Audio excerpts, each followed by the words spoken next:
Of course, there's no sound because Dummy over here forgot to unmute the mic. Anyway, let me just repeat everything I just said.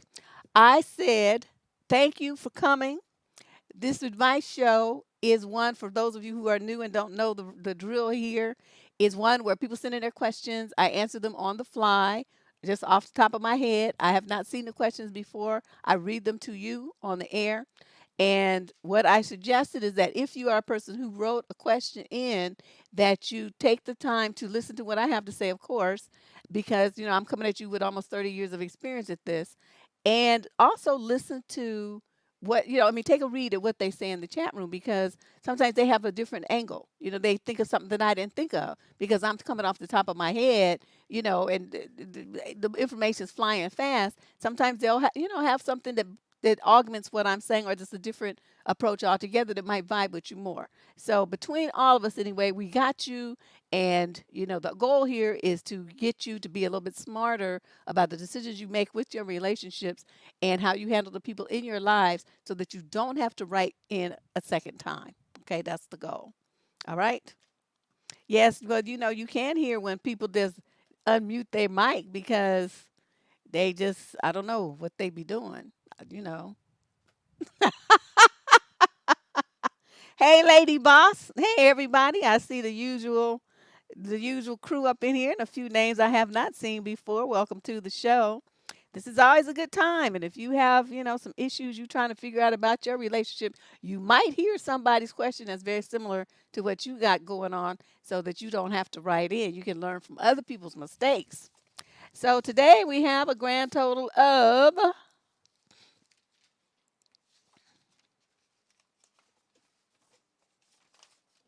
22 questions again. We back up to 22, I see. What's up, folks? So let's get started. No need to dilly dally here. With 22 questions, this is What the Fuck Tuesday relationship advice column on the Debsterism channel here on YouTube for Tuesday, January 2nd, 2020. This year is up almost half over already. Can you believe it? Question number one. This is from a female in the 26 to 29 age group out of the UK. I'm stuck in the middle, literally, with this problem. What is this gonna be like? Let me put this fan is going, it's blowing my papers around. Okay. My mother and my fiance don't like each other. This is based on a number of problems we've had during the years that we've dated. Fiance and I have been dating for 12 years. Started when we were in high school. We are only people we've been with. Throughout the years, my fiance would see how my mother would talk to me, and my reaction towards it was always low. I don't like how my mother speaks to me. It could come off hurtful and disrespectful, especially now that I'm an adult. They led to not like each other because my fiance stood up for me in certain fights. However, he told my mother disrespectful things back while defending me. My mother obviously is taking it where she feels disrespected by him and I need to put him in his place. My fiance is seeing it as a win to stand up for me and he's not in a space to apologize for saying what he said to her. I'm in the middle of this because I feel like one of them wants me to choose over the other. They are both special people in my life, but I can see that if they don't decide to apologize to each other, the relationship will not be great for all three of us throughout time. What should I do in this situation? Oh, okay. When is you and this fiance gonna, shoot the gun and make this marriage happen? Because right now, y'all ain't married. I mean, I appreciate him standing up for you and all this stuff and all his good intentions, to protect you from your own mother. You admit that the woman's a bitch. So, I mean, I don't understand how you feel like you so in the middle when you have somebody on your team and who's got your back. What you need to do is you talk about you an adult, but you're not acting like one. You're acting like a little kid, afraid of mommy. What you do is sit down and tell your mother, when I was a kid, I had to take that kind of crazy conversation. You talk to me like I have four legs and a tail. You don't treat me with any kind of respect, and you definitely don't talk to me like I'm your daughter, your precious daughter, and someone that you care about. So now I have a man in my life who's not taking it. He's showing me how I don't need to take it either. You don't like that because you're used to talking to me like any old kind of way that you want to. But I'm going to tell you this. You are going to speak to me with respect. You're going to speak to him with respect. Nobody's going to apologize to you because your ass started it. You started doing this years and years and years ago. And any apology that he gave you would be false and empty because he's not sorry, and I'm not sorry he did it either. So now, if you're not ready to deal with that, then just, I don't know what to tell you. But that's how it is. You either fix your attitude and talk to me like you have some sense, and you talk to him like you have some sense, or you don't have to talk to us at all, and I'll be on out about my business because I'm grown now. I mean, I like you, I love you because you're my mother, but I don't need to be around you. There's a difference. We choose to be in each other's lives as adults. I don't have to be around you ever. For I don't have to set eyes on you another day in my life. So all the stuff that grandkids and all the stuff you think you're gonna be seeing, you won't get to see none of that, and you will not be a part of my life because you don't know how to treat me and you don't know how to talk to me. So you figure it out. And when you're ready to apologize to both of us, we'll be ready to listen. That's what you say to your bitch ass mama. And you ain't in the middle of nothing. And whether because even though I said at first, you're not married, and that's true, you're not.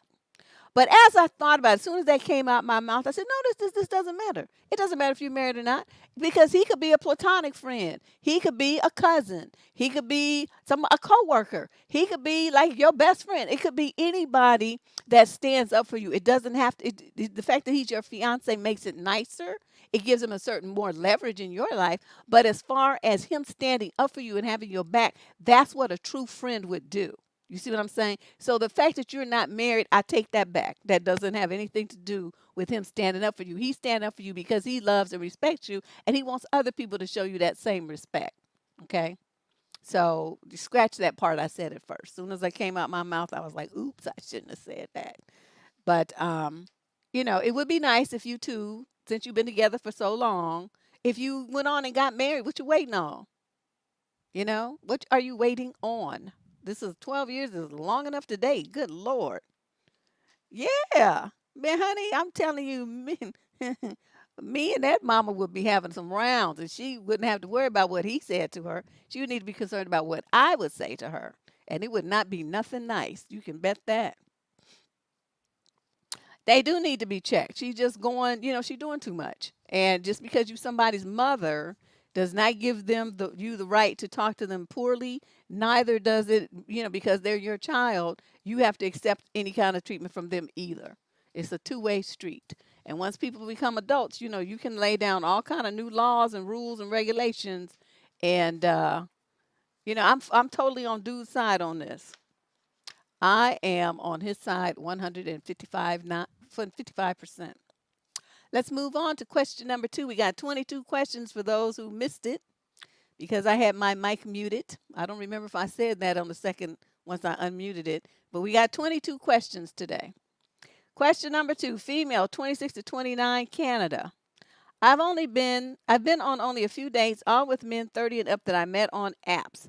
I made it clear from the beginning that I'm not looking for hookups, and they said they were okay with that, and they're not looking for that either. Well, of course they're going to say that.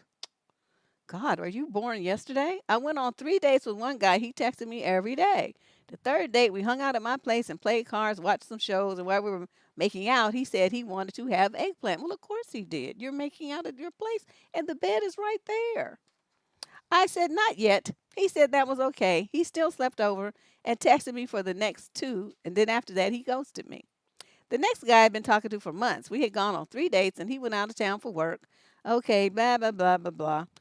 And then he came back, and I said that since I hadn't seen him a while, and he was leaving again, I didn't want to do the wild thing yet. He said he was totally okay with it. He was sweet all night, and he still slept over. Now I haven't heard from him in a week. I'm so confused. Does a guy really lose interest if you haven't slept with him by date 3? Especially if I told you up front that I wasn't looking for hookups and you said you're okay with it. I'm so frustrated and disappointed. These guys were actually really sweet to me when we hung out. What gives? What gives is you don't handle yourself like you got any damn sense. First of all, if you don't really have to tell a man anything. See, on this channel, and I would try to remember this, I never go back and link to him. I swear I'm going to, but I rarely do, but I'm going to try. There's a video about why you need to keep your mouth shut. You do not go be telling men what it is that you want. My cousin and I, and also have another video where we debated this very issue. She's of the mind that you should tell him what you're looking for. I'm of the mind that you should never tell him what you're looking for, or even lie and tell him that you're looking for the opposite of what you're looking for, just to test them. So we have two very different views on that, and I will try to link to one or both of those so you can see it. But you telling a dude, I don't want to do that yet, but you letting him come to your house, you letting him sleep in your bed with you cuddling and making out and stuff. Do you understand the mixed message that you're sending? You're sending this message like, well, I'm going to tease and taunt and, do all the stuff, but we're not going to do the actual thing. And you might be able to do that if you actually in a relationship with somebody, because he knows eventually it's going to happen. It don't have to happen today, but he knows you guys already have established that routine. And so he's tired, you tired, somebody's sick, the period's on, something's happening, you're upset, depressed, exhausted from work. There's reasons why people don't want to do stuff in a relationship. So he wouldn't be tripping. But this is a guy, you're on a swipey thing, and that's what most people are looking for on the swipey thing. So you looking on the swipey thing, looking for some serious kind of relationship, you looking in the wrong spot. Everybody goes on the swipey things looking for a hookup. But you on the swipey thing talking about, I'm not looking for a hookup. And then you say, I don't want to sleep with nobody, but you let the dude come and feel all over you. And then spend the night in the bed with you. Like, what are you doing? You're sending you all over the place. So I suggest you really think about what you want to do, what kind of message you want to send, and what you're really looking for. And then do that thing. Do to match your words and your behaviors, match what your mouth is saying that you want. Okay, because right now they don't know what you want and they think you're playing stupid games, and that's why you get ghosted. Because it just sounds stupid for you to be this old and be playing around these little silly games. And these are dudes 30 and up, and they wonder what the hell is wrong with you. Yeah, she's just crazy.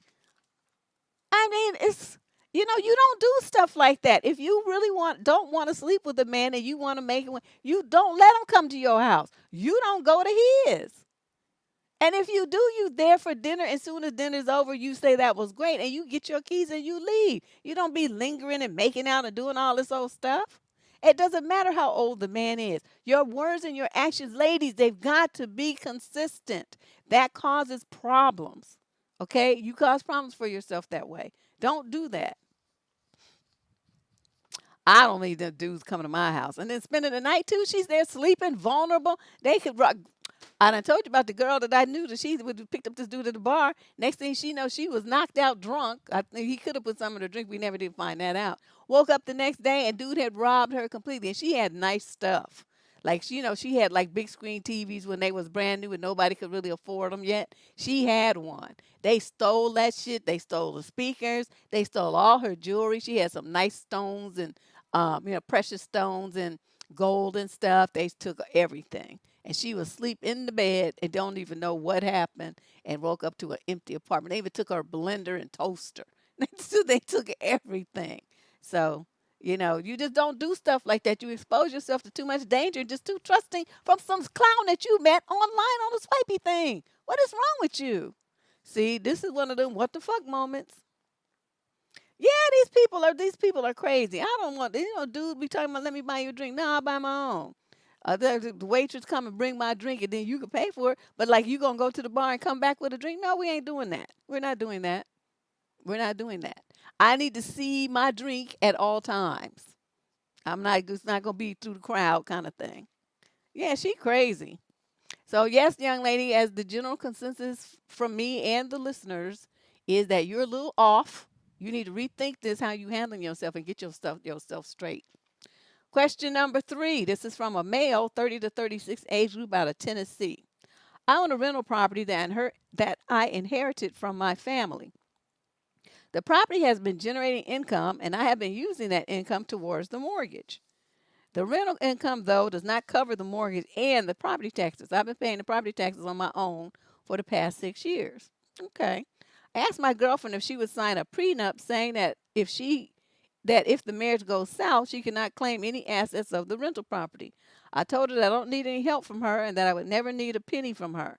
I told her that I intended on using any extra income from the rental property towards the mortgage of our home one day. That was not good enough. She says she does not believe in prenup agreements and would never sign a prenup. It's funny. She says that she would never try and take the property from me, but at the same time, she refuses to sign a prenup. She feels that I do not trust her, and to a certain extent, I don't.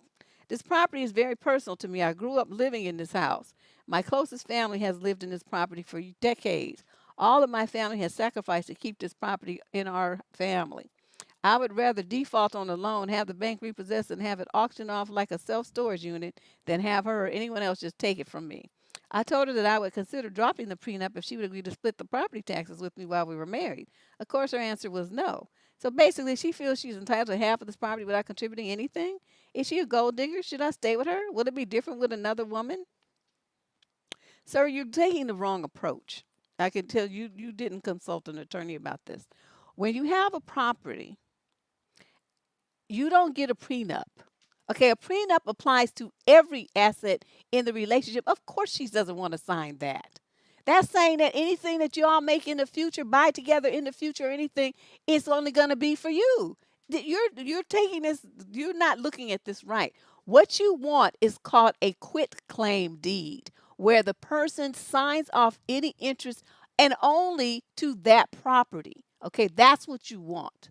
My family's in real estate, so I know a lot about. My brother's a real estate attorney, and my dad. That's how we grew up. He owned rental property, and I used to help him with all the leases and the rental agreements. And my brothers helped him with the repairs of the property, and when they got older and stuff, that was our family business. So I know a lot about real estate, surprisingly. And that's all you have to do, just to have her sign that, because anything else that you guys acquired during the marriage, of course she's entitled to half of it. She helped build it too. And that's where you're making a mistake. You're making it sound like she's not going to get nothing after she's with you and she's contributed her sweat equity and some of her money and time and interest too. You're doing this, you're using the wrong language and you're doing the totally wrong approach. So, she's feeling like she can't trust you right now. You feel like you can't trust her. This is a hot mess of miscommunication. So what you need to do is sit down with her and explain to her what it is that you want to do and how you want to keep this thing in your family. And for future generations, your kids would benefit from it too, but it would still be tied to the father side of the family. What you guys could also do, since you own it now, why don't you put it in a trust? Talk to an attorney about putting it in a trust. And then that way, it don't matter what you do, what she says, what she does, she can't touch it no way. And then you don't have to have her sign nothing. And you can just go on and get married and she will never know. And it will just be a big deal. You can say, oh, honey, I just, decided to forget it. I just dropped it. Just put that shit up in a trust. And then that's it. Okay? Then she can't mess with it. Forever in 10 days, she can't touch it.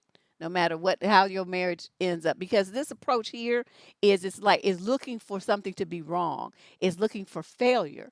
And I'm saying I definitely understand how you want to protect your family property and all the sacrifice they went through to keep it. I get it. I totally understand it. But your approach is wrong, and it's creating a divide between you because your language is wrong and the intent. I understand what your intent is, but by using the language that you're using, it's making her perceive your intent to be something else. And that's not what you mean. So heed my words. Go take to your attorney, investigate putting your property in a trust. Do that before you get married. And then you don't have to even mention this to her ever again, okay? Well, then you would not be getting married. Like if it was me and I had my family property, we already sold it, but you gonna sign a quick claim deed because that's my daddy's stuff, that's my brother's stuff, and that's mine. That ain't yours. Okay, so whether we come and go, die tomorrow, we live together till the day we die, whatever, you don't have no claim on that shit that my daddy sweated and broke his back and did every kind of crook deal in the world to get. You don't have no interest in that, and you gonna sign this quick claim deed, or I'm not marrying you. And so that you would just pick one because my interest is more. It's more important to me to protect my family heritage than it is to be married to any motherfucker walking this face of this earth. I don't love nobody that much that I'm gonna give up my family heritage for your ass. It's not gonna happen. And that's what seems to be the same kind of way that he feels. But this problem here is easily fixed. It's easily this damage is easily repaired. I have water today. I'm not having wine.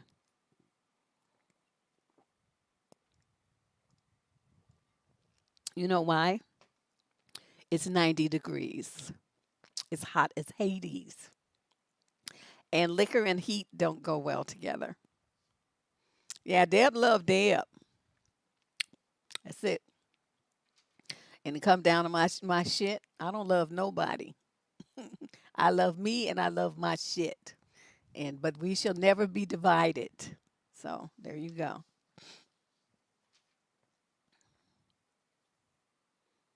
Yeah, the prenup affects everything. That's why I'm saying he's going too broad. All he really wants is for her to, not have any of the claim in the property. Okay, that's a quick claim deed. Or, like I said, put it in a trust and you don't have to worry about it. She don't have to sign nothing. Okay, question number 4. Female, 36 to 44, out of Northeast Ohio. So I'm on this thing, Hinge, lately. What is that?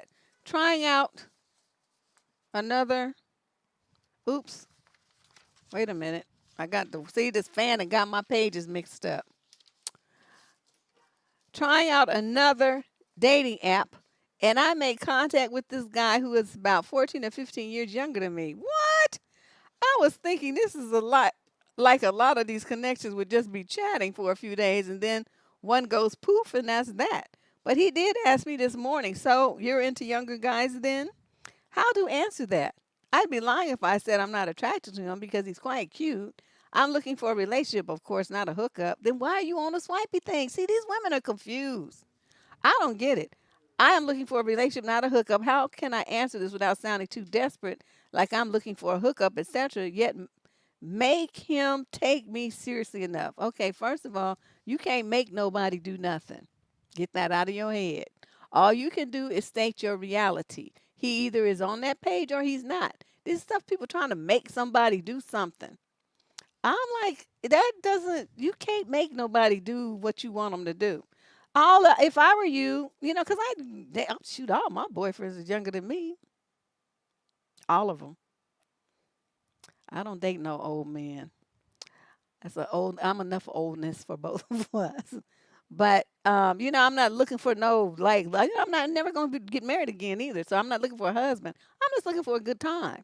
So, younger guys tend to provide that. They're more energetic and stuff. And, energetic. And so it's just more fun. But what I usually do in a situation like the where they feeling doubtful, because maybe they never really dated someone older. They feel a little bit intimidated. They feel like you're a little bit too sophisticated for them. You know more than them, this and that. What you have to do is tell them, I'm not looking to show you up in any way. This is not a competition. This is two people who enjoy each other's company, coming together to spend some time together and have, enjoy life, enjoy, a few minutes of life together, walking on the same path. We seem to have a lot of things in common. It's we both like to do whatever was in your profile. So let's just do that and not really think about all this other stuff. I'm not trying to get a husband. Are you trying to find a wife on here? And he would say no. And they say, well, then why can't we just have a good time and just let the chips fall where they may? Why you have to have a plan and have everything like all laid out and scripted? Is that how you live your life? And he would be like, no. And then, okay, where's this coming from? Dude, relax. Take a chill pill. Deep breath. Woosah. Let's get together. When we going to hook up? That's what you do. See how easy that was? You allayed his fears. You let him know what's going on, where your head is, and that you're not trying to like put no weight on him. You're not trying, because a lot of these young guys automatically think that every woman wants a relationship and marriage and stuff. Now you do say you are looking for a relationship, but you ain't gonna be looking for it with this little boy, okay? So that's what you have to decide. If you just want to have a good time while you still continue to look for your relationship, then you can do that. He can be like a little Mr. Right Now distraction. He won't be around that long, but you can have a good time with him while he is. And then you can continue looking for your other person because you remind him we're not a couple. Okay, we're having fun together, but I'm gonna be dating other people. I suggest you do too. And then they'd be like, "Oh, is that what we're doing?" And you say, "Yeah, that's what we're doing. We just gonna have a good time, okay? You down with that?" And he'll say, "Sure." And then that's what you do. Okay. Be careful though, because if you start noticing that he starts asking you questions like, This would always happen. Well, where was you? What? Did I just, I thought I heard something like somebody asked me where I was. Well, and then they catch it right, so they start looking sheepish. Well, yeah, because I was trying to call you because I was thinking, we could get together this and that. It's like, yeah, but we always arrange our stuff in advance. You can't just be popping up and thinking that you can be all spur of the moment, occupying my time. It ain't like that between us, and you know this. What are you talking about? Okay, once you have to have that conversation, you need to start backing up from him because then his little feelings are starting to get involved, and then it's gonna be all bad. They just get, they just get too wrapped up. Yeah, I think I've always enjoyed the younger guy.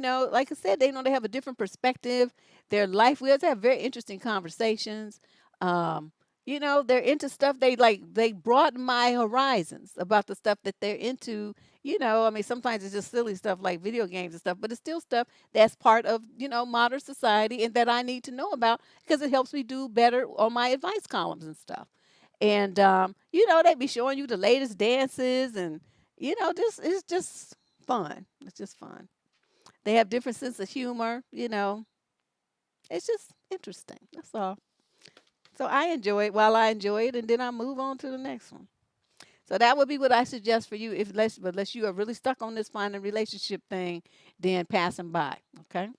Question number 5, female, 46 to 55, out of Orange County, California. I've been seeing this very nice man for 5 months now, and we spend a lot of time together. We really get along and are compatible, and he spent a lot of time here at my house.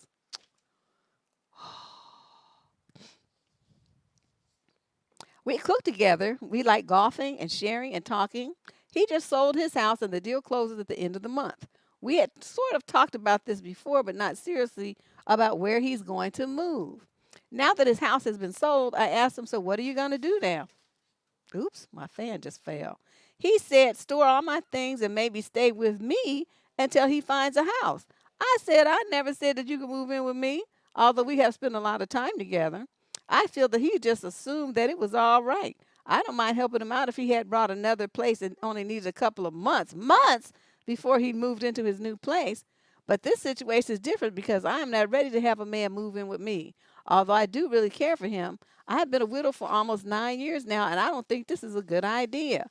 Because once he moves in here, it will be difficult to move him out again.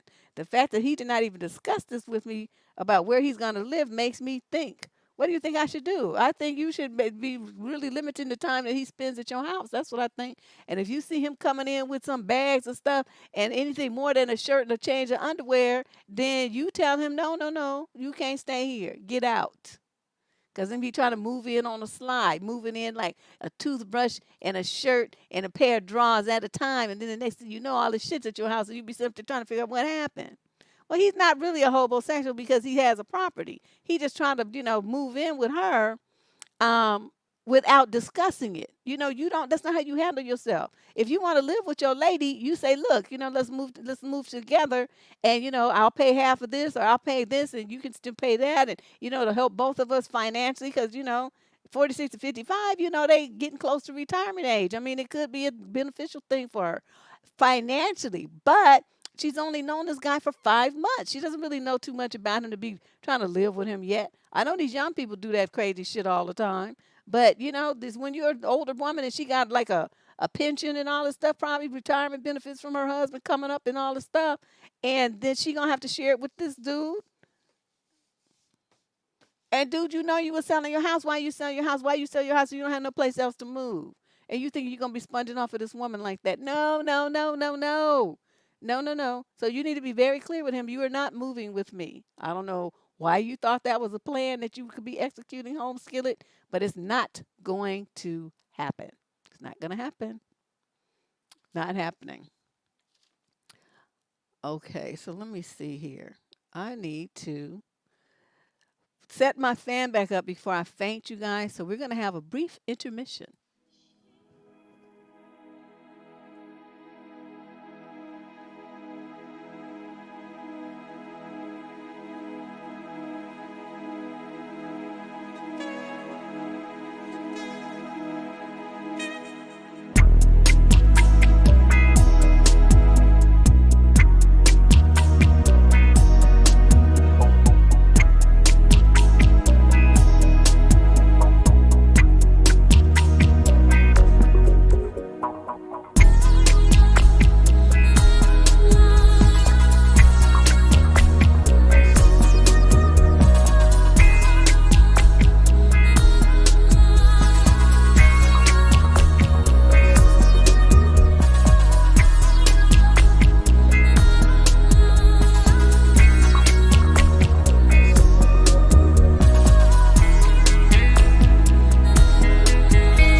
time back, man, that thing was like jacked up. So, but anyway, we got everything back together.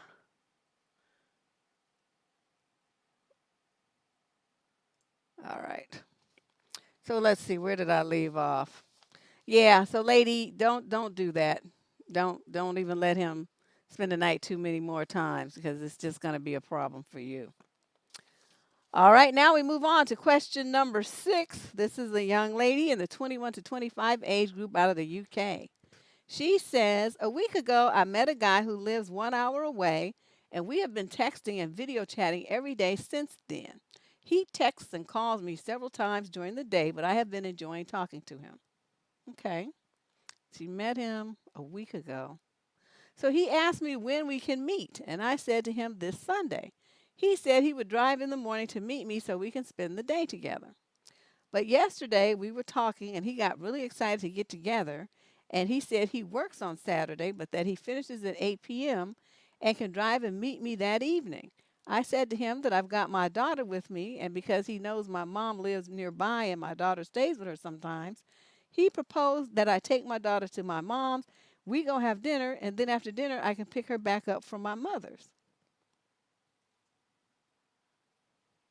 I said, okay, we can do that, and asked him if he is okay with driving an hour just to be together for a couple of hours and then drive back. He said, yes, he's fine with it and also wants to drive back on Sunday and spend the day together then, too. But then later on in our phone call, it was around 10 o'clock. I was tired, and I said to him, I'm going to go to sleep. And he started to say, oh, so Saturday I'm going to drive all the way to meet you, and you're going to go to sleep early, too? To which I was stunned. Wait, you're just coming for dinner? I asked him if he was okay to drive to be just together for a couple hours, and he said yes. But in reality, he's expecting me to stay up late that night. Well, I'm not going to pick up my daughter from my mom's late at night, that's for sure. I'm starting to feel he's expecting my daughter to sleep at my mom's at night, and he comes and sleeps at mine. I didn't like that, and I don't want to feel pressured that I have to stay up late with him just because he drove to meet me when he knows I go to bed early, and I have to pick up my daughter because that was the deal that I made with my mother. I'm going to tell him, please don't bother to drive here on Saturday if you expect me to stay up late, and we better just meet on Sunday during the day. I started to have a feeling he just wants to get laid and nothing else. And he thought, my thought, I wasn't thinking about that. You know what I'm thinking? He wants to meet your daughter. He wants to meet your daughter. You're not getting the clues here, lady. Go and pick your daughter up. Why does he need to be any kind of way present around your little girl when he's just barely meeting you? Don't you connect dots here? This ain't. I mean, sure you might like that too. I'm not saying, but that's not where my mind went. My mind immediately went to he's trying to get his hooks in your daughter, and then talk about well we could get together on Sunday too when he knows you have your daughter. This is not a good. This no. You need to dump this dude like forthwith and right away. I'm not feeling his ass at all. At all. And then to have this fucked up attitude, dude, you the one to change the plans and want to come up push up on somebody on a Saturday evening when y'all had plans for Sunday day. You want to drive down there and then be on there Saturday evening and then have an attitude when the woman wants to go to sleep. You know she goes to bed early. So what you do, this is I know it's gonna be hard for you because you probably had, visions of something nice happening. But you tell him that I'm not comfortable with the direction that you're trying to push me and I have decided I don't want to meet you at all. Thanks for this nice week. I hope you find what you're looking for. Goodbye. And then you block and delete. That's what you do. You got to always look at the angle when people are trying to too hard to get access to your children. You haven't even met this motherfucker yet. He want to be putting the little girl in a position to be looking at his raggedy ass. I don't like this. I don't like it at all.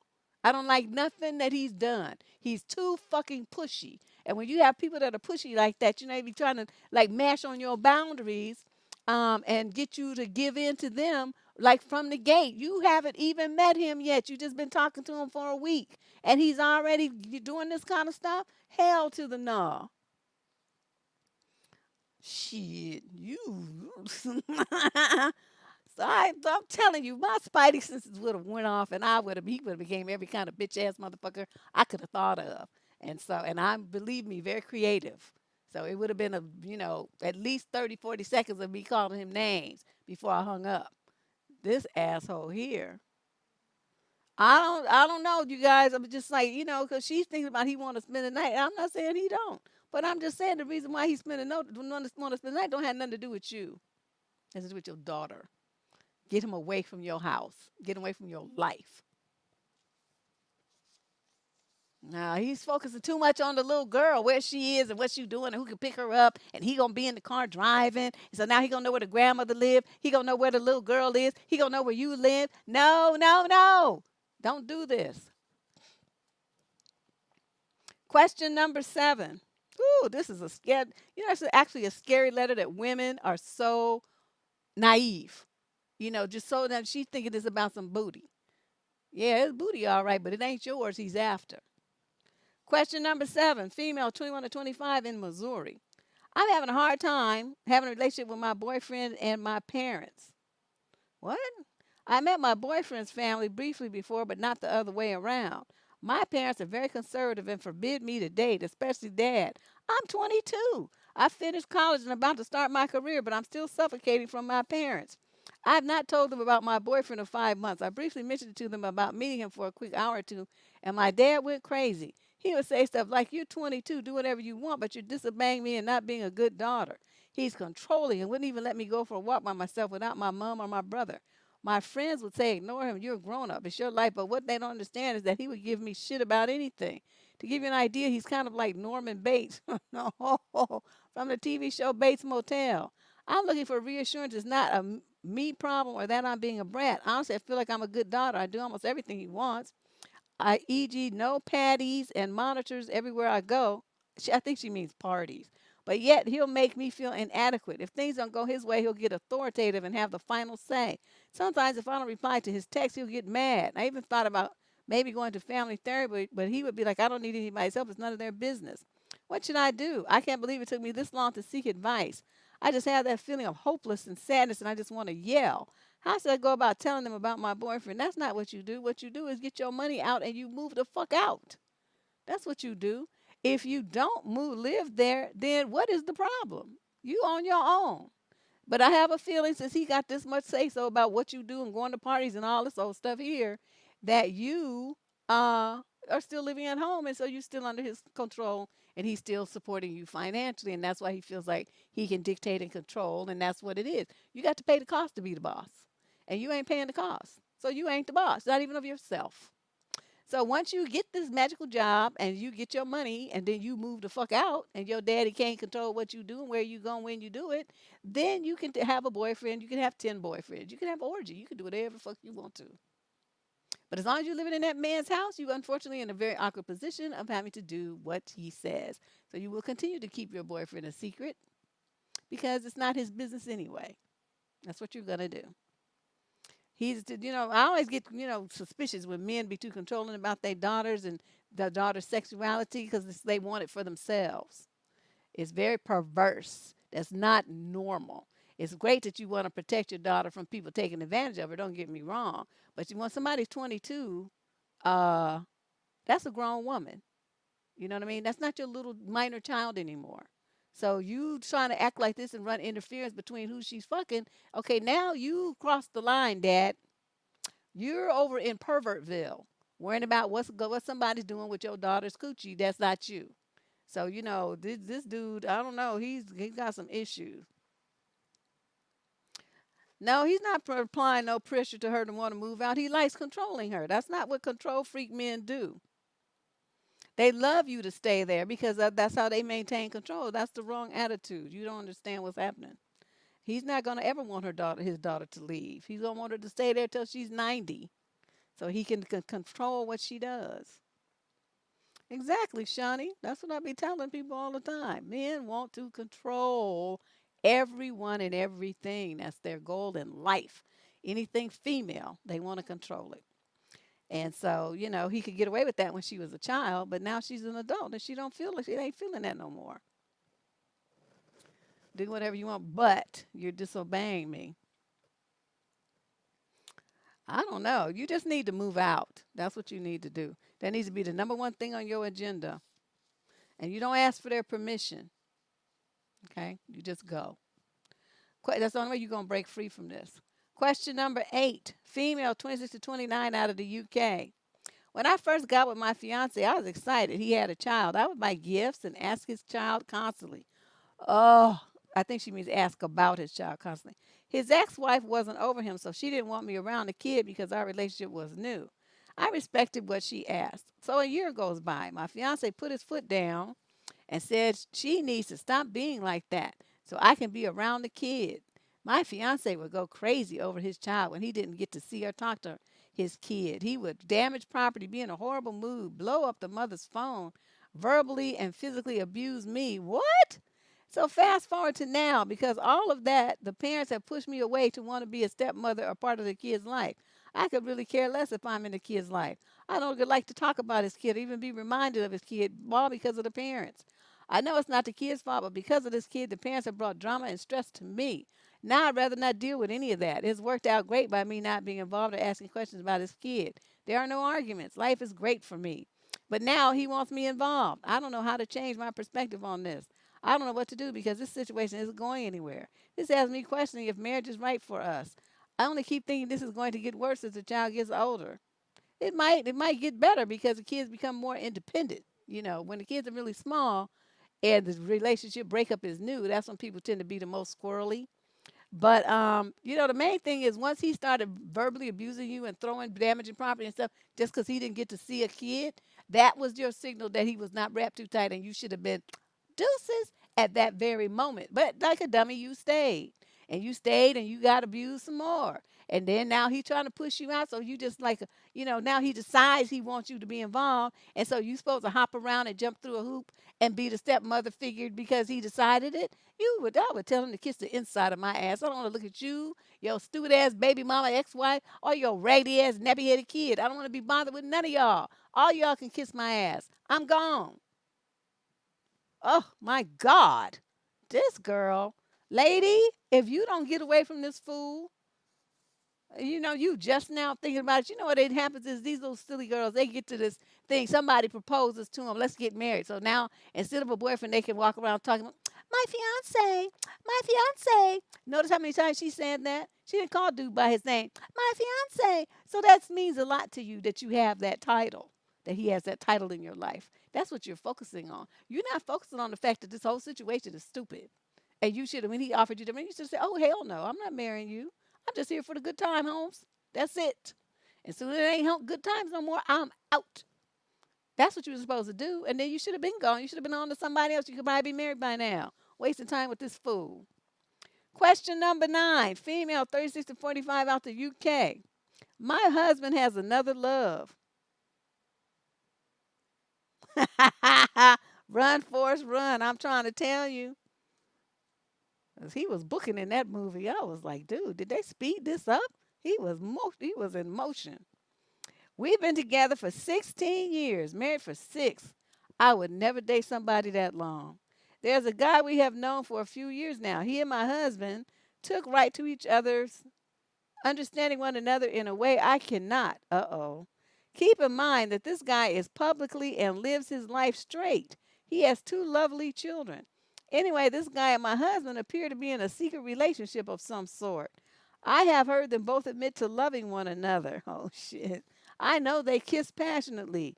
My husband has admitted it, and I have heard them from the other room. However, they have not yet been sexual.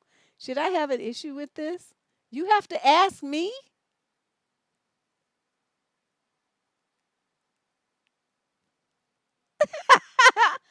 I don't want to get between people who feel so strongly for one another. My husband has reassured me that he knows where home is and is conflicted with some of the feelings, but has remained open with me about the scenario. Okay, so what is the question here? The only thing I saw is, should I have an issue with this? Absolutely. Because now your husband likes dick. Okay, do you want a husband that likes dick? If you don't, then you already know the answer to this question. Most women don't want to marry a man that likes dick. They want to marry a man that likes vagina because that's what they have. And so here you are trying to jump through hoops and figure out some kind of way to make this okay. Your husband is there locking lips with some other man in the next room in your house, and you just standing there. You're supposed to be in there cussing them both out and throwing them out and going to the nearest divorce attorney. That's what you're supposed to be doing. And whether the other man's wife is okay with it or don't know about it or whatever, I mean, that's her and her, that's their business. Because some people seem apparently to be, okay with it. I'm not one of them, but there's some there are. Yeah, he wouldn't be my husband. He wouldn't even be my roommate. He wouldn't be a friend, a neighbor, a pen pal. He would be nothing. He would cease to exist in my world. Once you decide that you love another man, we're through here, sir. There's nothing here for you. I'm done.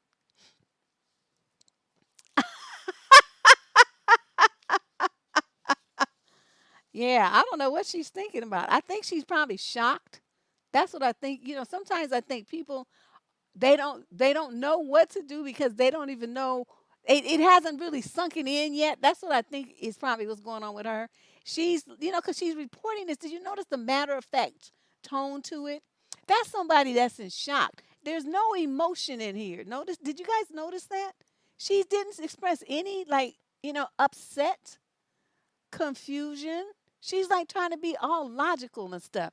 That's scary because whatever feelings she's having, she's repressing them. I don't want to get between two people who feel so strongly for one another. What wife says that? You see what I mean? This is my feeling is that the lady is in shock and that she don't know what to do. So she's just like doing something, but she's not allowing herself to feel what she needs to feel in order to really get away from the situation.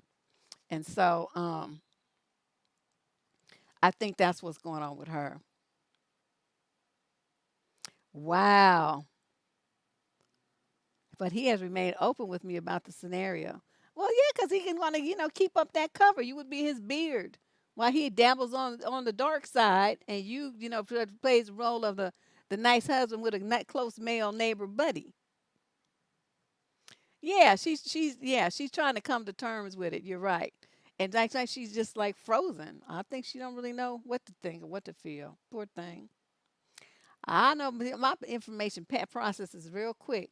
I see my husband kissing some motherfucker. Oh, get your shit and get out with him.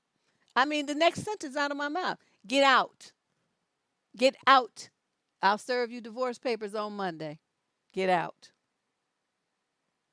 Yep. Just Tansy. Just when you think that it couldn't get any worse. Where's the lady who has to put her headphones on so her kid doesn't hear the weirdness?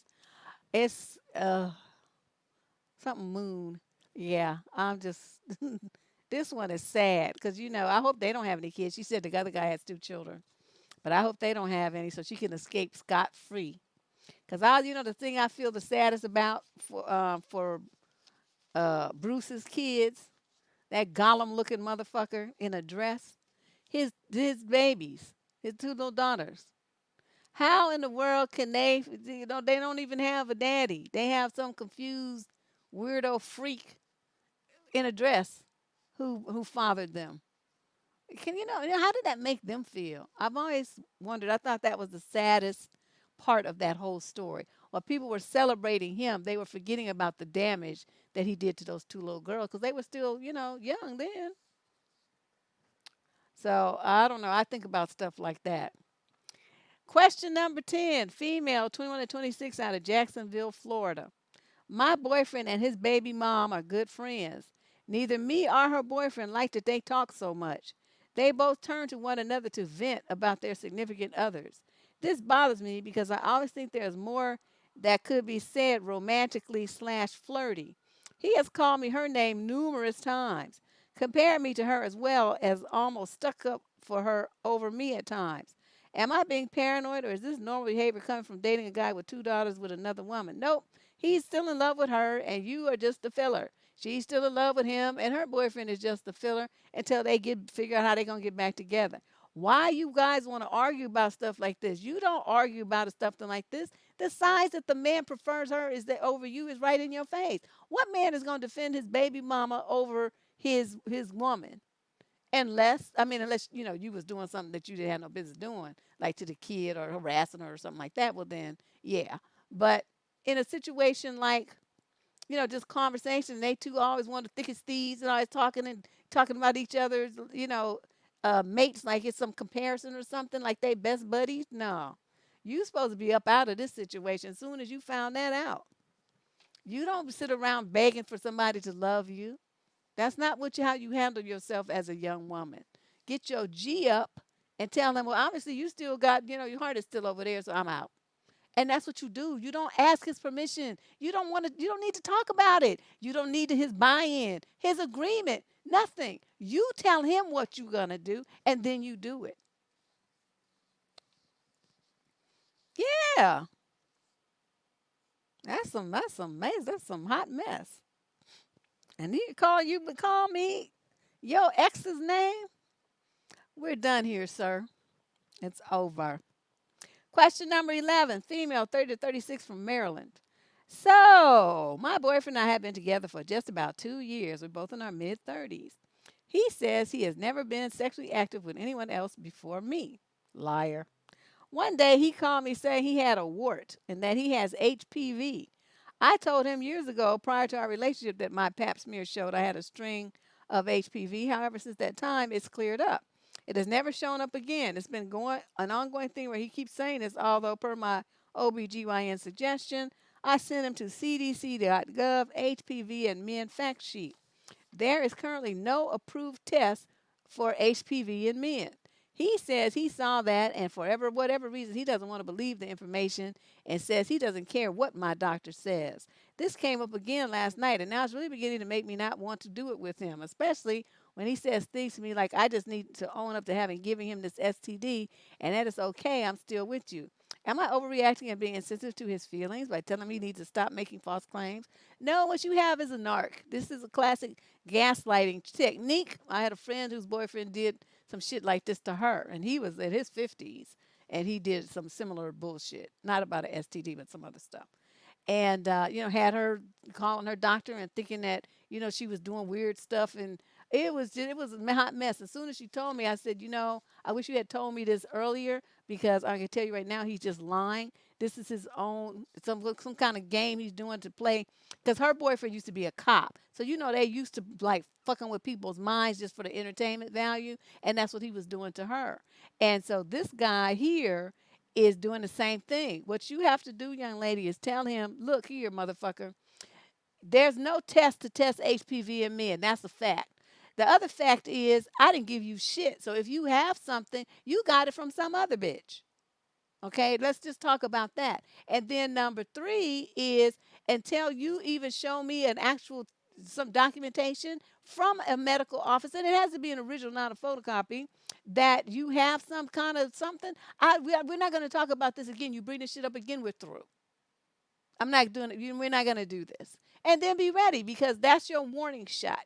See, me, I would have already been through, but I know you're not ready to go. That's why you wrote this letter. So that's why I'm giving you this answer. So you give him your warning thing. You rattle your rattlesnake tail at him and tell him, we're not going to play this game, motherfucker. We're not doing that. So you have warned him. So when he does it again, if you at his house, then you pack your stuff and you leave and you never go back because you have a man who's trying to intentionally fuck with your head, make you feel guilty and confused and absorb and confess to something that you didn't do. That is like some manipulative, straight up narc shit. You need to get away from this dude. He is something else. He's not nice at all. Well, I don't know what he is. I mean, but he ain't showed her nothing and talking about he got this magical, mystical wart that he never slept with nobody before her and he's in his 30s. That motherfucker lying. Lying, lying, lying, lying, lying. Question number 12, female 18 to 21 from Santa Clara, California. So in my master's program, we do live Zoom classes. I've noticed this guy for a while now, and I think he's not only handsome, but I've noticed he's smart, mature, and very articulate. We don't talk to each other, only respond to the professor, really. But I wanted to email him and ask him out, but I was afraid it might come off a little too strong for someone who doesn't know I exist. Yeah. Instead, I emailed him asking about the 3D background he uses and lame segue, I know, and the band poster he has in his background. I lied and said they were my favorite band too, and we started a long conversation about that through email. I did notice after the first response, he would respond within about 5 or 10 minutes, and they were very thorough, lengthy responses. By the end, I asked him for his social media info, and he actually gave me his phone number instead, saying it was easy to contact each other that way. Yes, because who wants to type a damn book every time you want to have a conversation? I'm obviously hoping that maybe he wants to take this further. Although I haven't given him much indication that I'm looking for anything other than maybe discussion about music, I was hoping maybe he might be interested in me. Would he have given me his phone number if he had a girlfriend? Because I don't even know if he has one at this point. Any advice? School ends next week, so I'm going to wait and see if he starts a conversation about something else later in the week. But I'm thinking of asking him to hang out or go for a cup of coffee once school ends. I just don't want to scare him off or come off too strong. Oh my God, you just are doing the most. Girl, all you had to do, the man was all deep in the conversation with you, typing fucking paragraphs. Okay, that shows he was at least interested in the conversation that you guys are having. Then he offered you his phone number. Did you give him yours? Or did you just take his and be stupid? You know, when people give you your number, you're supposed to give them yours too. If you're interested, that is. If not, then you just take theirs and go to the freeway, like my favorite thing, make a paper airplane and zip it out. And don't be bothered. That's what I do. Yeah, she's young, but she's in a master's program. So that means she's at the upper end of this age group. You know, she ain't that young. She's on the 18 end, she's on the 21 end. Probably about to turn 22. So, this kind of stuff here, you got to understand if you're going to be in a relationship with somebody, you gave the guy the size the guy was, you breadcrumbed him, he picked up the breadcrumbs. And so then he gave you his number. And now here you are. Oh, well, is he looking for anything else? That's why people have a conversation because they ask questions like that. You asking me, how am I supposed to know? Am I the dude? You ask him that. That's why you have his number, right? You're supposed to call him and say, "Oh, I was just wondering if how you feel about getting together, going out to coffee or something. Once class ends or something."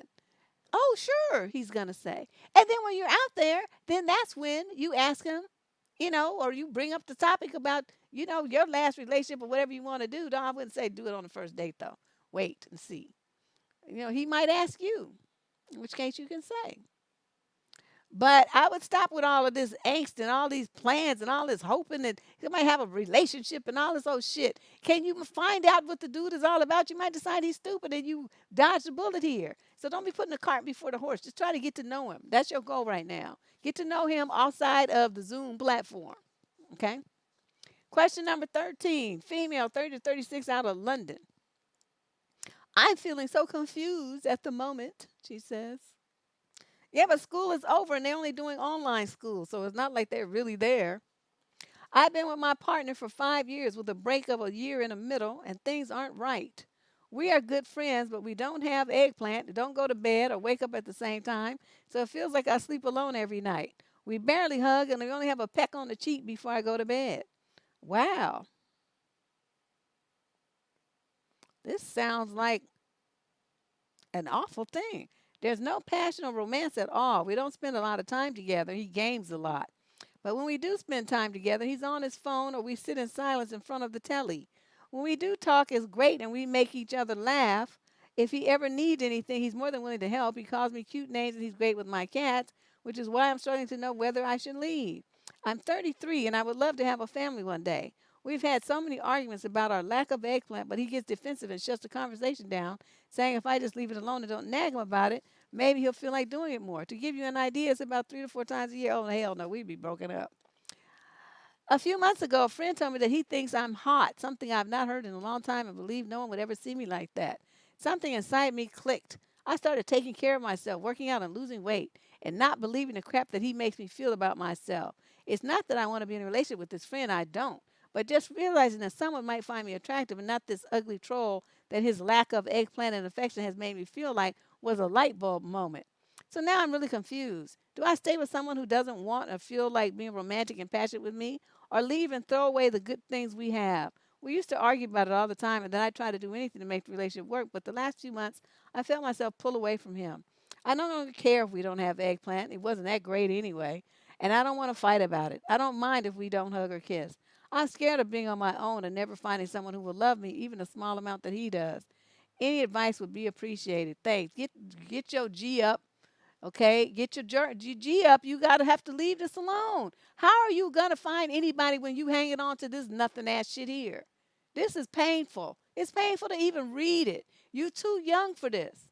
I could see it if you was like 65 or 75 or something, and you had a husband who didn't want to do anything, and you only got a peck. Well, then you might not give a shit.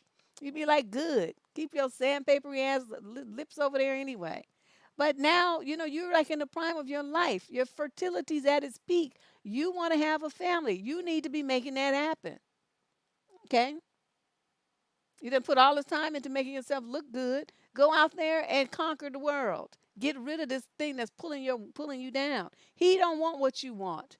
Either he's into that popcorn, or he's into children, or he's got low T, or he's just into men. It's one of those. Okay, but whatever it is, he ain't into you, and so there's no reason to be in a relationship with someone like that. You should be like panting every night and looking like exhausted in the morning with your hair askew and looking have a big old shit-eating grin on your face because of the wonderful loving you had the night before with your man who loves you madly. That's what you should be having at 33. You should not be suffering like this. This is ridiculous. Man, think about me at 33. Whew, whew. Yeah. I don't know. This is really sad. This is sad. She just sacrificing her whole life because of he takes care of her cats. I get rid of them damn cats and him. Man, all y'all get the fuck out. Question number 14, female 30 to 36 out of Philly. I came across your page while trying to find answers for a traumatic event 2 years back. 2 years ago, my husband called the police on me, citing domestic violence, lying to the police that I had slapped him. Oh, these men. His reason was because I wanted to leave him, and we have a 1 year old, and his parents advised him to do that so that he could have evidence on his side to get 50% custody. The police didn't arrest me or anything as there was no proof. They gave me a warning and left. My husband said it's a tactic every man uses when a wife threatens to leave him. Of course, I can't leave my husband. I figured that out. I have no choice. He is cunning, so I have to stay. I decided to stay. Fast forward to today. We're going for couples counseling, and my husband says he won't tell the counselor anything about him calling the police on me because every counselor is a mandated reporter, and that the counselor will report me. He's lying. Now I will no longer want to attend counseling with him, but he says he will attend it by himself. Now what happens? My husband tells the counselor about the phone call. Will the police come back for me? God, why don't you? Okay, we have Google. And if you had any doubt, why didn't you just call the police and ask them? You don't have to believe anything your lying ass husband says, which is what he's doing, is lying to you. Mandated reporters means that there's abuse that nobody's reporting. The police were not called. They call the police. That's what being a mandated reporter is. Like a child is at school and they see the kid has bruises, they pull the child into the office and they say, "Little Johnny, what happened? Why are you bruised up?" "Well, my daddy was beating me with a wire hanger." Okay, they are mandated by law to call Child Protective Services and the police in a situation like that. That's what a mandated reporter is. He's using some terms because he knows you don't know what they mean, and you didn't even have enough sense to go on Google and look it up. You just gonna automatically believe what he says? See, this is why men can game on women so easy. Y'all just don't be thinking. You don't even have the thing in your head to protect yourself and verify the shit that they be telling you. You just, oh, well, he said it, so it must be true. So he know he got you right where he wants you because you just too gullible and just believe everything he tells you. He's not cunning at all. You just simple-minded. That's the real deal. You need to get yourself together. You're going to be the mother of a child, and you can't be believing every simple thing somebody tells you. Next thing your child's going to be a victim. And you're going to be sitting up there, well, they said they weren't going to hurt my baby, and now they did. My baby's in the hospital. You can't live your life like this, being this gullible, and you're a mother. Okay, you can do this shit when you're single and you're the only one that's going to be impacted by your silly decisions. Once you have a child, that child becomes the center of your decision making. And right now, you're making silly decisions based on what this clown says.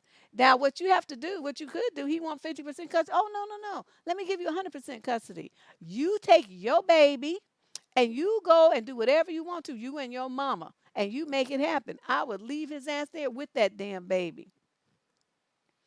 Damn, because they try to use the kid to, control you, threaten to take it from you, and all this old kind of stuff. Oh, no, no, no. We don't even need to go through all that. Where do I sign?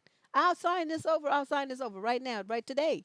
This is your kid. You have it. You do everything with it. I'm not going to be bothered. take that power away from him because that's what he's using to try to control you. Once you tell him that you don't give a shit about him or that baby and he can have the baby, then he's going to have to pitch around and try to find something else. And he's going to be at a loss because he lost his bargaining chip. So, when you're going to play a narc game, you got to play the game. You got to play to win. You always one up them. You don't never let them win. Never. Never. Woo! Question 15. Lord have mercy. That got me hot. It's hot in this house. I tell you. Yeah. It's like he's cunning. He ain't that cunning. He just knows he's somebody he can manipulate. Question 15. Female, 21 to 26, out of San Bernardino, California. I'm not really sure if he's serious with me or not. We have been together for almost 7 months. We have spent almost all our time together, enjoying our time together, especially when we are doing eggplant together. He even want me to stay and live with him, but because I live with my parents, I cannot stay with him more than 2 or 3 days. However, he never validated our relationship by saying that he loves me or I'm his girlfriend. He just saying that he will prove it through actions, not words. His friends know he with me, but I never meet his friends. When we spend our time together, all the gestures shows that he also loved me, but he is always joking and teasing by looking to others women when we are in car. This makes me feel so insecure for our relationship because he didn't tell me what his feeling about me. And also, he didn't let me check his phone. One day I saw another woman text him again. Then he replied and tell me he not into that woman, just asking why she texted him back. He also said that I'm the only one he treats special than others. I don't know what to do now because I know when I'm asking him again, he will not answer it. Is it true action better than words? No. You want it to match. You want what he says and what he does to match. Now, he's saying one thing, but his actions are kind of questionable. And I wouldn't trust this, And how long did you say? 7 months, right? Is that what I said? Yeah, almost 7 months. So you've been in a relationship with a man for, going on a year, and he still hasn't claimed you in any way, shape, or form, hasn't introduced you to any of the people important to him. You just a booty call, a friend with benefits. Understand what time it is and cut this off. I mean, unless you just like it. I mean, unless, the eggplant is so fantabulous that you just will just take it anyway. But other than that, you're wasting time here, lady. You're wasting time. He's gaming on you, and he's not sincere. These are not the behaviors of a sincere guy. He does not joke about looking at other women when he knows it's going to hurt your feelings. That's somebody who's just playing around and acting stupid. Okay? When a man really loves a woman, he does not treat her that way. So you should understand that. If not, you don't understand nothing else, you should understand that part. Yes, you need to just dip out. Question 16, male, 30 to 36 from the UK. This is embarrassing, but my girlfriend of about 5 months recently broke up. I'm pretty sure my younger brother is either sleeping with her or is going to. I'm 31 and he's 27. She's 32. She broke up with me saying that we had such bad chemistry, which to me is a nice way of saying that I suck in bed. After the breakup, we stayed friends, and then she met my brother, and they really hit it off and became friendly. Now they text and flirt all the time, and he asked me if I cared if he tried with her, and I said no, I didn't since I figured she'd find him too young, but now they've gone out 3 times. I don't know if as friends or romantic, but he stayed at her place after each date. I've always been a little jealous of him. I know he has a bigger eggplant and is more mature, and I know that she's all about the bigger guys. Do you think they are sleeping together? Should I be worried they are going to date? No, because you know what? She broke up with you, sir. So whether it's your brother, your uncle, your cousin, the neighbor, some guy you never met, a dude on a swipey thing, a dude in another country, it doesn't matter. It's not you. And it's none of your business. And this is the kind of thing, sometimes it happens. You are related to somebody, you're good friends with somebody, you might have similar taste. You might have similar taste in people. But obviously, she and he hit it off way better than you and her did. And they're on their third date, and it, seems to be going well. So he's attracted to her. She's attracted to him. You need to stop being a hater and just bow out and go find you somebody else. It didn't work with you. That's why she broke it up. Okay? And plus, y'all was only kicking it for 5 months anyway. Not like you was a major love thing.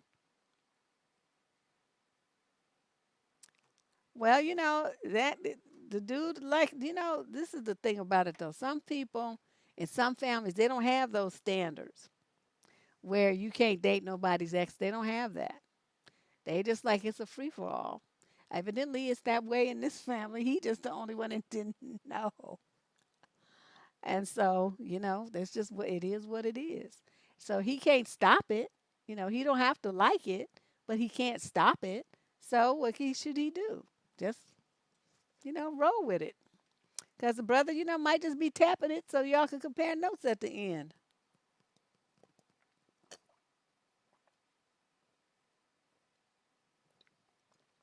You don't know what his motivation is. I wouldn't be worried about it though. Question 17, female, 26 to 29 out of San Jose. I am looking for advice to see how common this is. Uh-oh. We were out with a group of friends this week, and everyone noticed my boyfriend was touchy feely with the guys, including strangers he never met. He would hug them when they allowed it. He actually cuddled in a booth with another guy who seemed to enjoy it. It looked strange, like they were talking in each other's ear and almost kissing each other's neck. Yesterday, my female friend asked me if my boyfriend is bisexual. It is rumored that the guy he cuddled with is. My boyfriend and that guy are really good friends. I once teased him about the two of them doing it, and he got really offended. My guy is a man who switched barbers when his barber became transgendered. Well, yeah, that would have ran me off too. If Darren isn't bi, why does he get so loose with men when he's drunk? Some of our male friends are making fun of him about it. But then those same guys are always inviting him out to drink. I don't know how far it goes. My boyfriend says he's never done it with a man, but would he admit this to me? Is it possible a man will only have eggplant when he's gay eggplant when he's drunk without actually being gay? Let me tell you something about being drunk, young lady, because you obviously don't get it.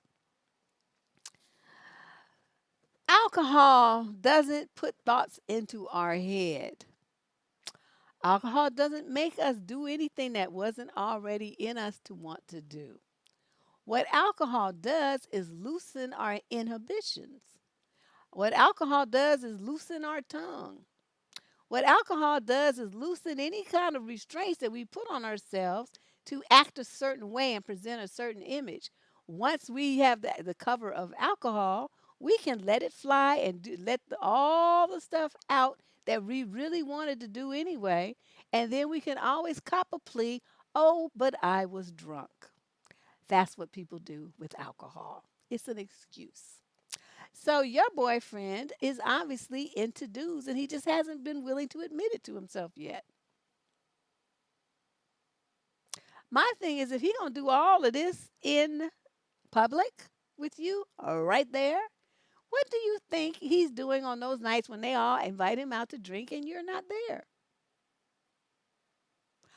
So then I have to ask you, instead of asking yourself these questions and dealing with this young man that you keep calling your boyfriend,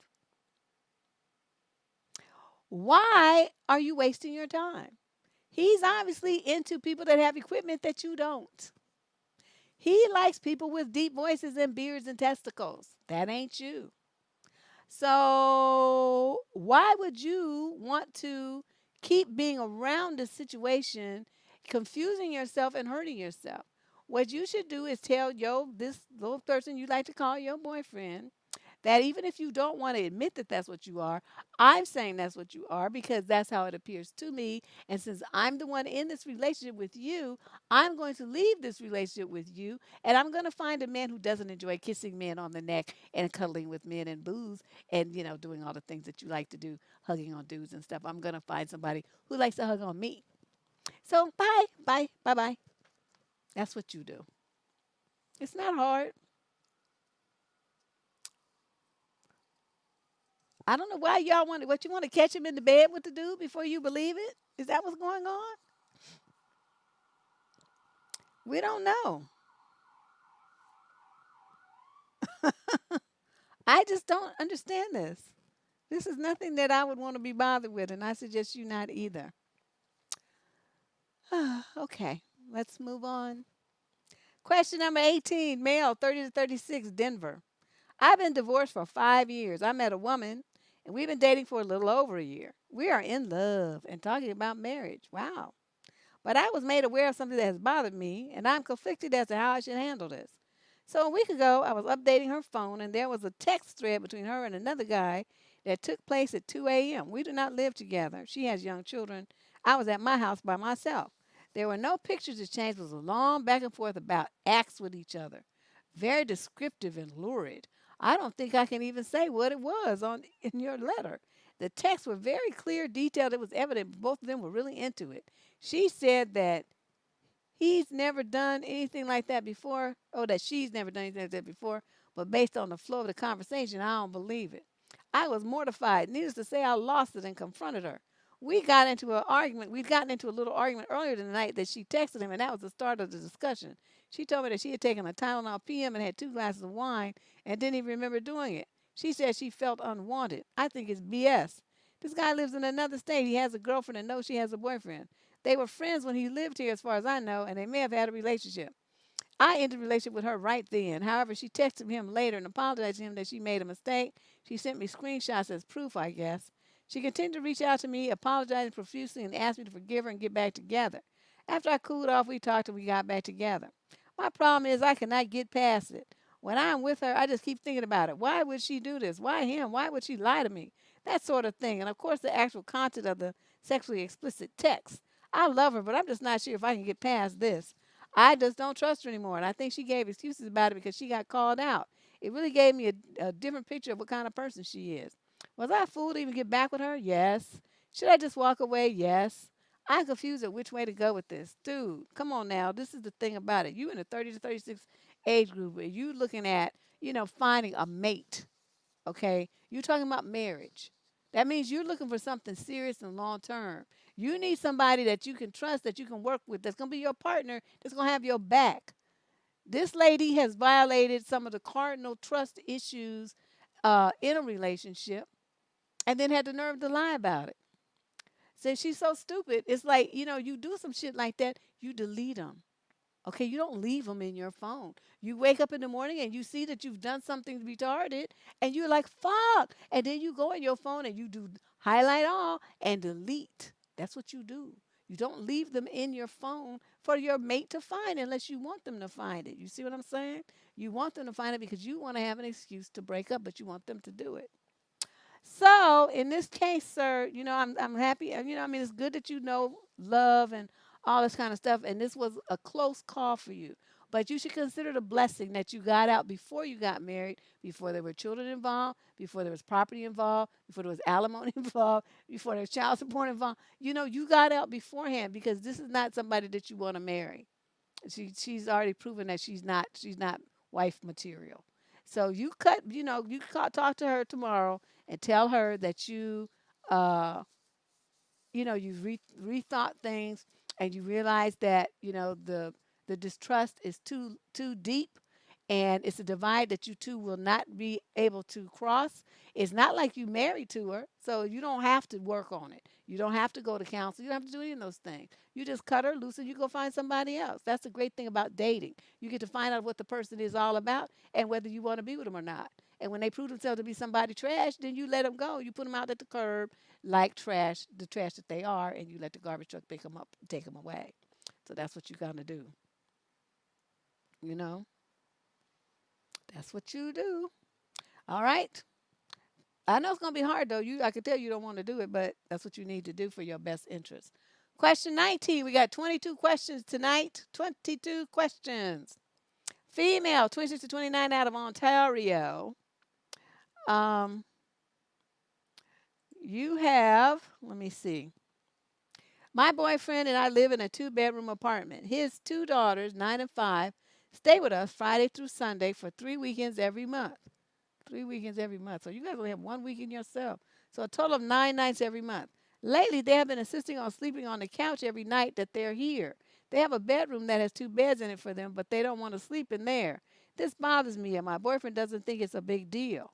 Am I overreacting? I just think it's dumb that we're paying for a two-bedroom apartment when they aren't using it at all. Note, before we moved in, I asked him if he thought we for sure needed a two-bedroom because I thought this might happen. He told me we definitely need to have a bedroom for them. Well, yeah, because I mean, especially depending on how long you're going to live there, they're going to grow up and they're going to need more privacy. But with him, this was an easy fix. All you had to do is tell him, it's like they need to be in their bedroom with the door closed. We can't have any couple time in the living room enjoying ourselves because they're there. So they're taking up two-thirds of the house because they have a bedroom that we can't go in and a living room that we can't go in. So that means I'm trapped in the bedroom and I'm paying all the bills. Oh hell no! You either make them put them in that room or I'm moving out. This is ridiculous. You don't let little kids decide shit. They do what they're told. And no child needs to be sleeping on the couch when they have a perfectly good bedroom. Then the parents, that means the parents, you can't do what you want to do in the living room watching TV, talking, having a glass of wine, and just chilling or something. You can't do what you want to do because you're being held prisoner every weekend, 3 weekends a month by these two kids that he's letting run the house. Oh, hell fucking no. Hell no. That would not be going down in my house. They tell them little bitches, get your asses in that bedroom. I don't give a fuck what your daddy says. You gonna sleep in the bedroom or you gonna I don't know what you're gonna do, but you're not gonna sleep in the living room. You can sleep on the floor, you can sleep in the bathroom, you can sleep in the kitchen, you can sleep wherever you want to, but you're not gonna be sleeping on the couch. Because we need the couch for ourselves. So you sleep in your beds. And they scared they can sleep in the same bed together. They little, 9 and 5. They sleep in the same bed. Yeah, wearing out the couch and probably pissing on it and everything else. Little brats. But he just saying it's not a big deal. And so, but this is the kind of attitude that shows you that you guys don't have the same parenting style. You see what I mean? These are red flags. You're more of a, children should do what they're told kind of person. And he's like, oh, just let them do what the fuck they want to do. And then he'll deal with the repercussions later or not. He's going to create a monster and then be sitting there looking stupid trying to figure out how to fix it. This is why you don't let children make decisions. They do what they're told. Nothing that you're telling them is wrong or bad or detrimental to their health. They need to be in the room, in the bed, with the bed. It's better for their back and their bones and their posture and everything to be on a mattress that's designed for sleeping, for young bodies so that their bodies are nice and straight and everything. The bones are aligned properly. He's a dummy. So this is the kind of stuff that let you know that you would be in constant conflict with him about setting boundaries with those girls and any children the two of you would have. 'Cause you see the handwriting's on the wall right now. He's not that kind of dude. And if you are and this kind of shit would drive you crazy, then I'm telling you, do not marry him. Don't do it. You'll be sad. You guys be constantly having problems. Why we need a two-bedroom? No, he would be paying all of that rent. You the one that wanted a two-bedroom. I'm not paying shit. I'll buy some food or something. Pay the cable. I'm not paying the rent. You wanted all of this for your kids. So you make it happen. Question number 20. Female, 26 to 30 in Galway, Ireland. Whew. After 3.5 years of my relationship with my boyfriend, now ex, he exploded in anger yesterday afternoon and told me I wasn't a quality person and that wasn't good enough for him. Wow. It all started Friday when we had plans for him to come over, and he canceled saying he wasn't feeling well, but if he felt better, would I leave my back door unlocked so he could access the house? I live alone. And if it was okay it was okay if I said no. This is all by text, by the way. I said no because I didn't want to leave my house vulnerable, and since I live alone, I wouldn't be able to sleep knowing it was unsecured. If I had a definite answer that my ex would be coming over, I wouldn't have been an issue. But he couldn't say if he was going to come over or not. Since he stated it was okay for me to say no, I said no. All hell broke loose. I won't go into details, but I cried Friday night and all day Saturday. We were going to talk Saturday, but then he said he wasn't sure, and I called him crying, so he came right over. He told me to talk first and get things off my mind. I did, but was immediately interrupted by him. I couldn't even state my case without him getting offensive. Again, a lot of details regarding the conversation I won't go into, but it got heated, and he said I wasn't a quality person because I failed his test, and then I said, get the fuck out of my house. Good girl. Good job. Was I wrong in not leaving the door unlocked? Hell no. When I brought up the security issue and that I felt he put me in a bad position, especially since he said it was okay for him to say no, he just kept saying that nothing would have happened to me, and I was crazy for thinking that something could have. Am I wrong here? I know that I'm good enough. That was the final straw for me in this relationship. But I guess I just need confirmation that I am right and he is wrong. Oh, you're 1,000% right. Anytime your door is unlocked, see, I don't trust motherfuckers like this because he gonna tell you to leave your door unlocked and then he not sure he's coming, right? So then he calls up some friends because you don't know what his thing is. See, I don't trust men with this kind of stuff. Every guy who I ever met in my life wants they gonna check their doors, girls' locks. They gonna install an extra deadbolt. They gonna make sure that she puts the chain on. They gonna check the locks on all her windows. They gonna install security cameras, security system, alarm system. They gonna make sure that the woman that they love is safe. This dude is trying to you open the door to the world and just let the world in while you're asleep and vulnerable. That man don't give a fuck about you. And I want you, I'm glad you finally, I don't think you really, the magnitude of this has really sunk into you. He does not give a shit about you. And then to turn that into something to break up over, you should have cussed him. Well, like you told him to get the fuck out good. That was good.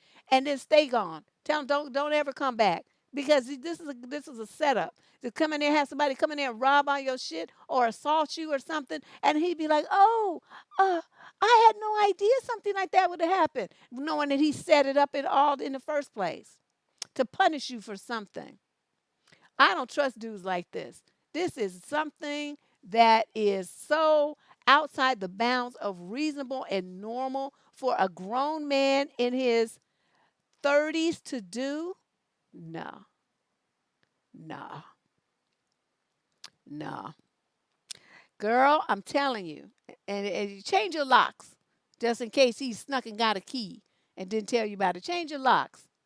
Okay, and then don't. I'm glad you didn't listen to him, and don't no nothing to cry about. Don't cry about this shit here. You dodged a bullet. The crying would have happened if you had left your door unlocked, and what happened to you? That's when you would have really been crying.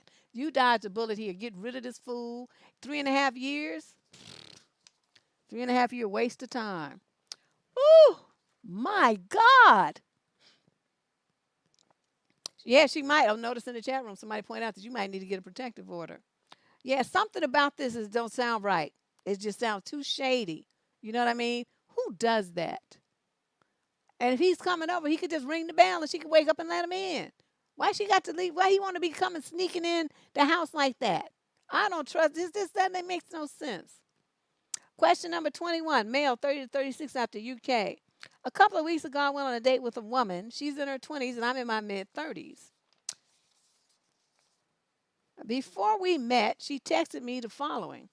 Are you sure you want to meet me? I have lots of scars and I am fat. I have warned you. Wow. I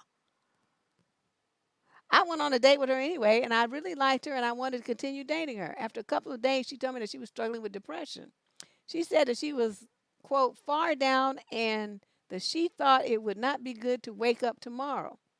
Me, if you have suicide thoughts, you should contact the emergency room. Her, I am okay. Me, it is great to hear that you do not have suicide thoughts. She, I don't know. The day after, she apologized for last night. After a couple of days, I asked her how serious her depression is, and she replied it's not serious. However, I think that she just downplays her depression so that she seems more attractive to me. As I think that she since it made me less interested in her after she told me that she did not want to wake up some days earlier. Both her and I are interested in having 2 kids in the future. Do not have kids with this depressed hoe. Don't do it. How depressed do you think that this woman is? If I get her pregnant with 2 children, can her depression be worse? And can her depression affect the future children? Yes. It will affect her, not only her ability to care for the children, it will affect the children because they will get that stupid motherfucker gene from her. You don't want to have kids with somebody who's got these kind of mental issues, and you already know it. It's not like it's a surprise. You would be intentionally breeding with somebody who's going to pass that shit along to your kids. Why would you do that? You want somebody who's got a good mental balance to be the mother of your child. Not somebody who's talking about, I don't want to wake up in the morning. What's wrong with you? She might decide she don't want to wake up and she's going to take the kids with her, and you too. I mean, what are you thinking? When she told you that she had a lot of scars and she was fat and she warned you, you're supposed to say, well, thank you for warning me. Let's not do that. You're right. I don't want to meet you. Man, you let some dude tell me some shit like that and watch how quick I throw up the deuces. Some dude tell me, like, oh, let's go on a date. Okay, we're going on a date. He calls me, oh, are you sure you want to meet me? I have a lot of scars and I'm fat. I have warned you. I'll be like, really? That you that fucked up? Okay, well, thanks for letting me know. We can hang up now. And then that would have been that. I might think, yeah, she's out. I don't know if she bipolar, or she tested him, or she just straight crazy. She see, I don't do crazy. I don't do crazy, and I don't think people who know that they have these issues should be having children. You should not, because you're gonna pass that shit on to them. That's not fair. They'll be taking Prozac at 11 and shit like that. That's not cool. So, dude, there's so many women. I mean, I'm glad you liked her and stuff. I mean, that was good. She supposed to have some good redeeming value somewhere. But is that somebody that you should pursue a relationship with and talking about having children with and stuff? No. Make a U-turn, sir, quickly. This ain't the one.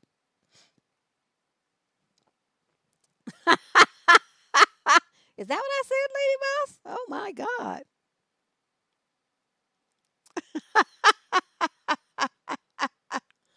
Yeah, it's supposed to be funny. It's serious advice, but I'm just a crazy person, so whatever comes, you never know what's gonna come out of my mouth. Let's just put it that way.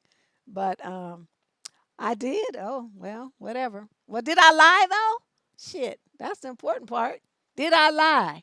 Should you be having a baby with some depressed hoe? The answer to that question is no, because she's just gonna be stupid. Lord, wait. On this note, let me tell you about the time I was in the hospital. Okay, I had to go to the hospital. I had these weird. Anyway, they said I had inflammation of some tissue around my ribs or some shit. Anyway, I thought I was having a heart attack. That shit hurts like a motherfucker. So I drive myself to the emergency room, and at the time, I was working at a hospital. Not that the branch of it, but it still. But a lot of my clients were nurses, so I go walking into the emergency room, and some of my clients are there. So it's all these people sitting in the emergency room waiting. They turn right, and they see me, so they're like, ah! So they rushed me to the back. I was cut in front of everybody. I didn't even finish filling out the paperwork. And they had me in the back, and they're like, what's the matter? It's in my chest. I don't know if it's my heart or what. They hooked me up to the EKG. They was flying around. And these are my clients. They dropped everybody else that they was working on and started working on me. They did all the stuff to test me. They kept me in the hospital. They did like a nuclear test. They did all the stuff on my heart. Turned out it wasn't my heart, but I had this inflammation infection in some part of my rib or some shit. It was crazy. And so that's not the part I want to talk about, though. That was scary. That was scary. I ended up staying in the hospital for 2 nights. But while I was there, it was a double room, right? So the first night, there was some older lady in the room by the bed, the window, I mean, the door. I had the bed by the window.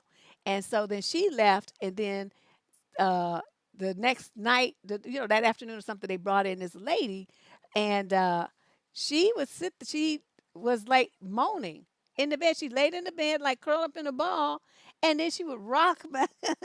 She was rocking back and forth, and she was like moaning and like, "Whoa, whoa, whoa," and the bitch was doing that shit. And so I'm like, lady, what is wrong with you? You need to be quiet. I can't sleep with all that noise. And so she got quiet. Okay, so then the next day, I'm still in the hospital. And her husband comes in with this baby, right? She didn't want nothing to do with that damn baby. She wanted nothing to do with her husband. And he was like, you need to get up, you need to take care of the baby. No, no.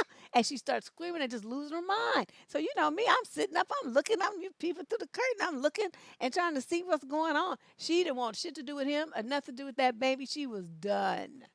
And so when, the husband left and the lady went to sleep, the nurses, I could get how you get your little thing and you reel your little IV thing. I'm out in the hallway walking around and I see one of the nurses at my clients. I said, what the hell has just happened? And she told me, she said, this lady comes every weekend since she's had a baby. It's like she comes to the hospital to rest and get away from her husband and get away from the baby. And they put her in like a psych, a 48-hour psych hold. And she's been doing that since she's had the baby. They keep admitting her. And so I'm like, she doesn't want it. She don't want nothing to do with that baby. And it's like, these young girls, the dude was much older. And she looked to be probably, I don't know, no more than 19 or 20 years old. And so, I don't know, she some Middle Eastern type of thing. And so for all I know, she got, this was an arranged marriage and she forced to have this damn baby that she didn't want. She wanted to go to school and do stuff. And here she said she's a mother and a wife to some old ass man twice her age that she didn't want to be with in the first place. So I could understand why she was, she was probably going crazy. So I was like, so anyway, that's just a long story to say I understand. I know it's funny, but it really was sad. I was laughing too, but once, I found out what it was and I put myself in her shoes, then I was like, oh, okay, I could kind of understand. Plus, she was so young. She was so young. She was like a kid. I think she was about the same age as my daughter at that time. So I was like, fuck, this is messed up. So anyway, that's that. And so here we go. Um, Question number 22, the last question of the night. For What the Fuck Tuesday, June 2nd, 2020. This is from a female, 30 to 36, out of the UK. She says, I've been with my boyfriend for 6 months now, and at this point, I'm wondering if he is autistic. I'll see my cousin. You shouldn't have put this one last. This should have been first, so I could have got my clown on. Okay, I'm wondering if he's autistic or something. In the beginning, I found it hard to connect with him, but he told me he understood, but to give him a chance. It turned out that this was wise advice because we soon fell deeply in love. And then she puts in parentheses, smile. We are generally happy, but having encountered a few stresses in our lives, I started to see that some of the things he does, which he says he genuinely doesn't mean to hurt me, he doesn't mean, but are because he may not be NT. What's that mean? NT. Normal? Okay, examples. When we first got together, he plunked himself into my life, said that he had made up his mind he was having me, and that was that. Oh. Number two, he has asked me if I'm upset. Many times he has just left the room, gone to work, etc., while I've been crying. Number three, he can't think outside the box. For example, I was having an operation, and it simply did not occur to him that he may be able to get a few hours off work to support me. Number four, he has never paid me a compliment ever, but says he always thinks nice things about me, just can't get it into words. Number five, he's never brought me flowers, done anything romantic. Number six, he's obsessed with whether appliances are working or not. Like, really obsessed, she underlines. He is unable to give me comfort or reassurance other than solid practical advice. He does have meltdowns which are completely out of character, and it's always when he is tired. The reason I'm writing this is that I am in love with this man. He has a lot to give and gives all he can to me. But having been through a very difficult time recently, I feel very let down. I feel like he hasn't supported me, that he just watched me cry sometimes. And when I do cry, he just says, stop crying. There's zero tendencies. He's me. I just like to know your thoughts on this. What should I do? You should break up with him. That's the theme of tonight. You should break up with him. Girlfriend, it's nice that he, plunked himself into your life or whatever. I mean, I personally would have rejected that. I rebuke you. You ain't swapping yourself into my life. I decide who gets to be in my life, not you. And then, this thing about though, when you're upset, he just leaves the room or goes to work and just leaves you there crying. He does not there to support you after you had an operation.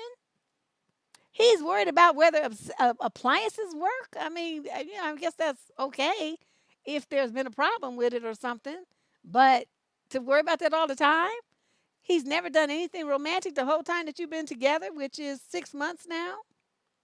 He doesn't give you comfort or reassurance.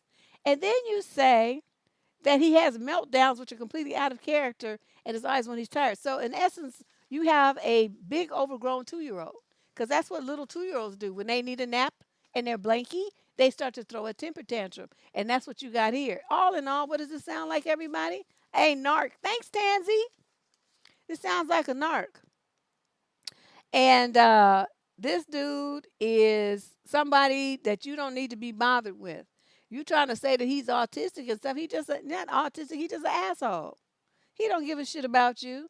You're just something for him to have around for creative comfort or something. Yeah, I mean, I couldn't be bothered. And the main thing is, yeah, they don't have no emotion. And narcs will, they will sometimes they can play like they have emotion, but they really don't. They don't have any. And it's not really like I don't think this guy is autistic. He sounds Aspergery to me. Yeah. This is what he sounds. I did a whole video on the Asperger syndrome, and that's what he sounds like. Which is a part, it's on the spectrum of autism, but it's so far at the other end. Because I know a lot of little kids that have autism, and young people, and I mean, they don't necessarily look at you and stuff, but they can feel empathy and stuff, and if they're used to you, they will respond to you with that kind of, it's on their level, but they respond to you with some kind of comfort.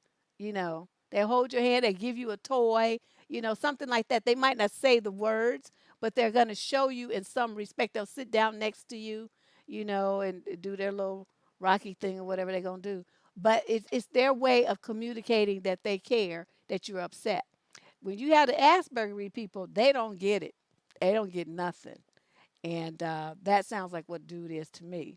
So you've been dating him for 6 months. I suggest that you cut it off and that this be 6 months that you just chalk up to experience so that in the future you can recognize one of these clowns when they come along.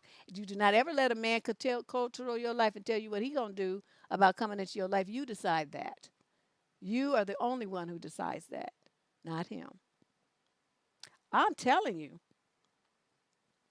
Thanks, Lady Boss, for putting the question there because, some people,